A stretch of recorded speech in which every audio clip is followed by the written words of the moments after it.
Hmm. Well. Look, very important to get the 3 points to kick things off in the new season. But of course, that wasn't a very good match from our end. Look, I'm just hoping that we slowly build from this and begin to put some momentum because we'll need it. Because next up is Spurs. But got a lot of things to talk to you guys about in regards to the match, and obviously some latest news that's dropping in regards to Marcus Alonso. So let's get on with this. All right. Here we go, back again on the other side of the coin. All right, welcome back to the other side of the coin, ladies and gentlemen. 1-0 victory away from home to Goodison. Look, we haven't won there for a very, very long time, so we've done a good job to at least get the 3 points. But of course, the performance wasn't good enough, and a lot of our players are still in sleep mode. They need to wake up ASAP. Premier League season is tough, and if our ambition is this season to, make it as a bare minimum into the top four, that should be a given. With the caliber of players that we're looking to bring in and the ones that we've already brought in, it seems like Todd Bowley's ambition is not just top four, but at least push the front two teams in the likes of Man City and Liverpool. But even teams like Arsenal and Spurs, they look so much more sharp. Although Arsenal, they probably struggled a little bit in the second half against Palace, but away from home, Palace is not easy. I have to say kudos to Everton and Frank Lampard. They showed a lot of energy, a lot more energy than us in that first half and second half. I don't really recall us creating any clear-cut chances against Everton. The goal came from a penalty. It was a great ball from Koulibaly setting Chilwell through, and then Chilwell got himself that penalty and Jorginho put it away. But besides that, I don't recall us actually doing anything spectacular. But a lot of you guys are blaming Thomas Tuchel for that. I don't necessarily think it's all Thomas Tuchel's fault. I think the substitutions at halftime, I would have made some substitution knowing that it didn't look right. I would have maybe even contemplated perhaps Armando Broja earlier on because Havertz wasn't doing well. I would have contemplated maybe a Kovacic as opposed to Mason Mount, maybe just add someone in that midfield. Definitely Ben Chilwell wasn't looking good. I would have contemplated Cucurella, knowing that he's in the bench, then might as well use him if he's not capable of playing half time. And when he came on, for me, he looked spectacular. And I thought he definitely looks match fit. But let's go from the top. In regards to the lineup, ladies and gentlemen, it's pretty much what I expected. Except in my prediction, I said that perhaps we'll play. I wanted to see Chalobah, but Azpilicueta played. That's what I predicted. And everything else was as per what we did against Udinese, but the energy wasn't there. The energy against Udinese definitely was there. Was it because we got a thumping from Arsenal? Perhaps, but this is the first game against Everton away from home. Frank Lampard, the energy should be there. But yeah, up front, Kai Havertz, let's start from him.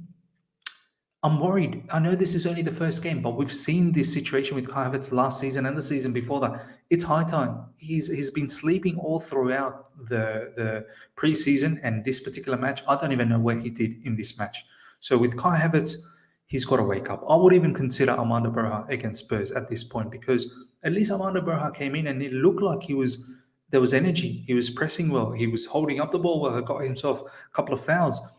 Kai Havertz wasn't even drawing fouls. Like, I don't know what he did in that entire match. We might as well just played with a one less man. Mason Mount, look, he was trying to be busy, and this is what at least Mason Mount you're going to get from him. At least he's going to run around, give energy. But he was running around just like a headless chicken, rudderless. Do you know what I mean? No direction, no sense. That's because no one else was pressing with him. One man press ain't going to work. And this is what I keep saying. People that have things to say against Ronaldo doesn't press. That Man United team was diabolical. You got to press as a unit, and only then it looks right. Mason Mount's passing was a bit off. His final third decision making was a bit off. But we know Mason is going to come good. That's the thing with Mason. With Havertz, he consistently does not play well. And I have so much belief and faith in him. He needs to put on that consistency where he has, where he delivers good football week in, week out, not the purple patches here and there. In regards to our wing backs, ladies and gentlemen, both Reece James and Chilwell, non-existent. This is what I'm saying. can't be blaming Thomas Tuchel for everything. He'll set out the team, but it's up to the individuals to then perform and put on a bit of an exhibition. Reece James, another player, I don't know what he did that entire match. He was giving away the ball. Defensively wasn't good. Offensively wasn't good. At least with Ben Chilwell, I can say that he's been injured and it's going to take a bit of time to come in. But he's definitely a player. He's not fit, match fit yet, and his match sharpness is not there. I would 100% play Mark Cucurella against Spurs. Mark Cucurella, when he came on, oh my God, the energy. Oh my God, the passing. His burst of pace going forward and his pace going backwards. So many times he was protecting Azpilicueta as well in the LCB position. Mark Cucurella, personally, I thought even with the small amount of minutes that he played, I thought he was man of the match for us, if I'm being honest. I think he ended up going to Thiago Silva, who was very good. Koulibaly was good. Talking about the midfield, Jorginho, Kante were very average. I think Kante probably actually had a very bad game. I don't think he had a good game at all. Giving away the ball, losing the ball as well. Not that same Kante we saw against Udinese. Jorginho, at least his presence ensured that we kept everything moving in midfield. We didn't allow for the opposition to completely take us over, but there were moments where they were on top, no doubt about that. I think they probably had better chances, not really clear-cut chances, but probably somewhat better chances than us. Mendy made some couple of saves, but there was moments where Mendy was strange as well. A couple of times Thiago Silva was screaming at him, like, you need to come out and collect that ball or clear that ball out, and he didn't do that. In defense, the standard, Koulibaly and Thiago Silva. We'll see what happens with Koulibaly. Hopefully he's not injured. Could be the fact that he could miss out the Spurs game. I'd find it very, very surprising if he does come back within a week. I think it might have been a hamstring injury. I don't know exactly. It looked like it was a hamstring injury. Similarly with Thiago Silva, he picked up a bit of a minor sort of hamstring knock, it seemed like. We'll see what happens over there, but Azpilicueta probably looked much better when he was LCB as opposed to RCB, and Azpilicueta was also gassing as well. After 44 minutes were gone, he was already panting. Look, it's clear to see. We need Wesley Fofana. I think it's clear to see we need Wesley Fofana, and if we're going to pick up all these injuries sometimes along the way with Koulibaly and Thiago Silva, I think Wesley Fofana is now it's clear. Sometimes you need to watch a situation to understand what's going on, and I think now I'm on board with Wesley Fofana coming in. Whether it's us to break the bank, whatever the case is, we need defenders coming in. When you have 3 defenders, you need them coming in. But also, the talk of the town is all the players that weren't featuring. Marcos Alonso wasn't featuring. Callum Hudson-Odoi wasn't featuring. Timo Werner wasn't featuring. We know Alonso, he's going to move on to Barcelona. We'll touch on that particular news very, very soon. And Thomas Tuchel now confirmed it as well post-match in the interview. He's saying that, yep, he's asked to leave and Thomas Tuchel will allow him to leave. I think Timo Werner is moving on as well. They were saying that he's injured, but I don't think so. I think he will move on to Leipzig. Callum Hudson-Odoi, what does this mean? Not even in the squad. Hakim Ziyech makes to the bench. Pulisic made it to the bench. Ziyech didn't even feature. Possibly Ziyech is going to have to go as well. Callum Hudson-Odoi is probably going to move on. We should be bringing in more players in the likes of Aubameyang, Frenkie De Jong. It's needed. The team needs it. Sterling was the only one up front that showed something. He took his man on. He was bothered to take the responsibility. He was the only one that looked like capable of doing something. Besides that, no one else was capable of doing anything. Ruben Loftus-Cheek off the bench looked fairly decent on the right wing-back spot. Reece James was just not good at all. So Ruben Loftus-Cheek is another consideration maybe against Spurs until Reece James kind of wakes up from this nightmare sort of preseason mode that he's on. Ruben Loftus-Cheek at least was attacking the goals. He got himself that free kick, I believe, in that as soon as he came on. Substitutions are probably the only thing that you can have a go at Thomas Tuchel, because it seemed like he should have changed something at halftime, and it definitely at a point where he played Reece James as left wing back, and then obviously shifted him back into a right centre back position when Cucurella came on. So look, overall, ladies and gentlemen, not the greatest performance. Jorginho scores. We get that 1-0 victory. We get the 3 points. Very important. Let's have a look at in social media what's going on in regards to the match. This is all the latest from Chelsea. admin page. Let's have a look what's going on there. Match winner, Jorginho, very nice. And there's a quote from Thomas Tuchel, which we'll touch on very, very soon. But he said, it's a classic way of winning, Jorginho 1-0. I think he's having a slight dig at, where's all our attackers gone? 1-0 victory, obviously. Gallagher came on late. I don't know if he looked entirely happy when he came on, but I think he's going to have to get used to this sort of bits and pieces off the bench. Every now and then he may get a start, but we'll see. We'll see how that team sort of plays. I think down the track we should be playing two up front, Sterling and whoever else, and then the third player should really tuck into midfield. I think that's where you're going to get the best out of Mason Mount and Gallagher and whatnot. Mason Mount up front, he can do a job, but I prefer him a little bit deeper, moving into advanced position. Tuchel, we could use with some more quality players. We are on it, but I will not tell you anything. Look, even Thomas Tuchel saying we lack quality. We really do. There's no doubt about that. Marcos Alonso to Barcelona, matter of time, as revealed yesterday. Also, Thomas Tuchel has confirmed he wants to leave. Yes, Marcos asked to leave, and we agreed to this. It would make no sense to put him on the pitch today. Tuchel added. So, look, he's leaving. Marcos Alonso is going. We're obviously going to do a separate video once it is completely announced. But I have to say, look, with all the tough times that we've had with Marcos Alonso, he's given us some good times as well, no doubt about that. Premier League champion. He's won a lot of stuff with us. So, can't take that away from him. But good luck to him.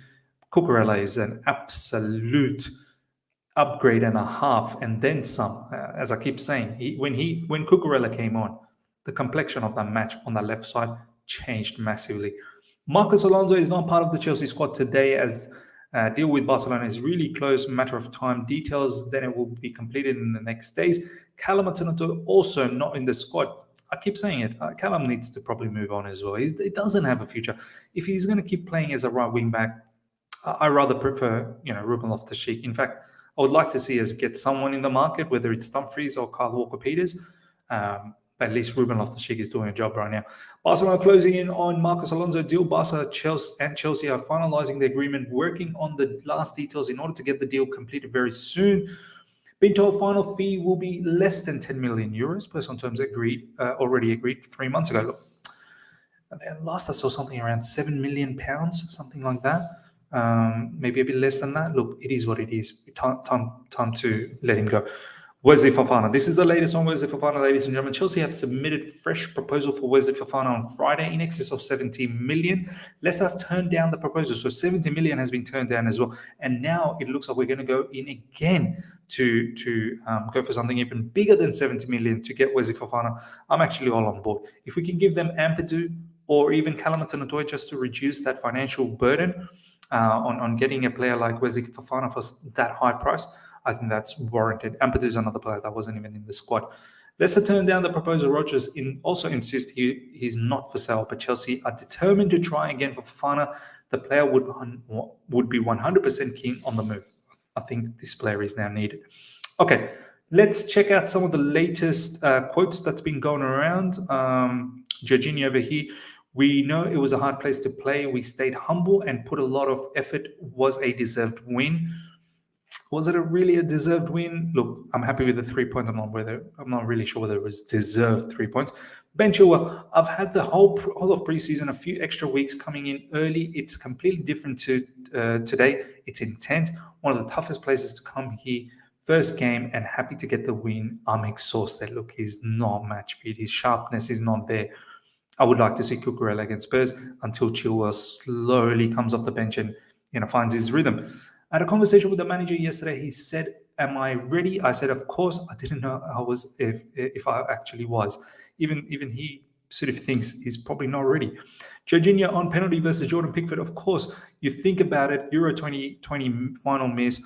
What the keeper may do at that moment. I was thinking about it a lot. It was in the right decision for me. For me, it's 75% all in the head. I thought a lot and it went in. I mean, the way Everton players attacked him and trying to give him some,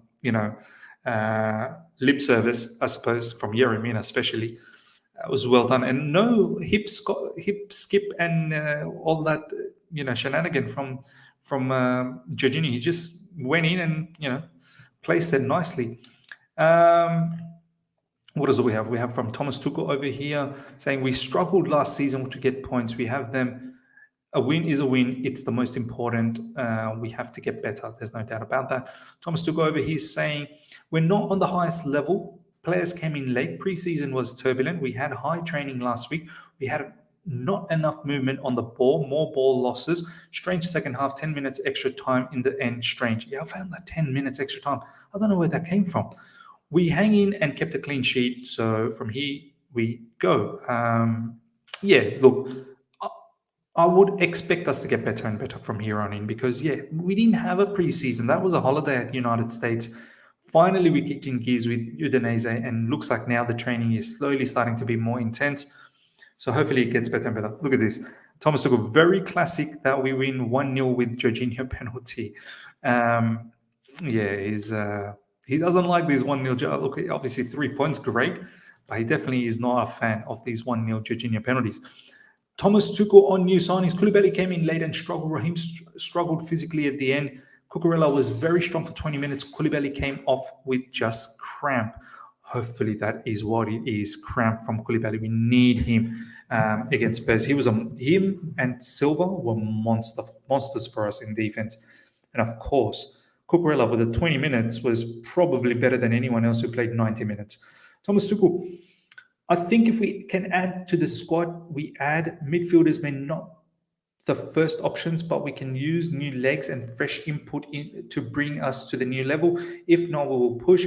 We could use some input and more quality. We are on it. Okay, so we'll see what happens in terms of transfer news down the track. I still think if we're able to bring in Frankie De Jong is needed to have some creativity in midfield. We lack some imagination at times in midfield, and when our wing backs are not performing, you need something from the midfielders. You need something from the midfielders anytime. So look, Frankie De Jong, there's strong talks. We'll look into this very soon. That is a hot opportunity for Chelsea, and I would take that. Even with Aubameyang, I would take him as well. I'm not sure it's why I don't want to put pressure. So Thomas Tuchel on emissions. I'm not sure it's why I don't want to put pressure on us or lower expectations. We should dig in, stay quiet, be humble. The next week's has one headline: Tottenham. Tottenham's going to be very, very tough. I cannot lie one bit. They thumped Southampton, so they're focused. Look at this. Frankie De Jong to Chelsea, is very hard. This is from Gerard Romero. So, when he's talking, you better be serious. He's not messing about. And there's a whole heap of conversation here from this particular Twitter page, Managing Barca, which pretty much gathers all of Barcelona news, talking about that Frankie De Jong is probably a very big chance for Chelsea Football Club. Frankie De Jong has ruled out joining Manchester United. This is not a surprise to me. I don't know why he would join Manchester United, who's in the Europa League. Frankie De Jong wants to stay at Barcelona, but if he decides to leave, Chelsea is the only option. And they're forcing him to take a 50% pay cut if he's going to stay. So look, if there is an opportunity, let's get Frankie De Jong. And I think all of these players are needed. Chukwuemeka is needed as well in midfield. We're going to see a lot more players leave. Hakim Ziyech wasn't even used. I expect him to move on. Callum Hudson-Odoi, Timo Werner, all of these players probably need to move on as well. Ladies and gentlemen, look, at least 3 points for the weekend. Let's be happy about that. Lots of things to work on. Marcos Alonso on the way out. Let me know how you feel about the entire match, everything that we've talked about, all the quotes from Thomas Tuchel and the players as well, and your thoughts about Wesley Fofana, Frankie De Jong, and whoever else that we're bringing in, Aubameyang maybe as well. Let me know in the comment section below. Smash the like button if you're here for the first time. Subscribe, hit the bell notification to stay in touch with all my content. I shall see you guys for a live tomorrow early, around 9:30ish a.m. Until then, see ya.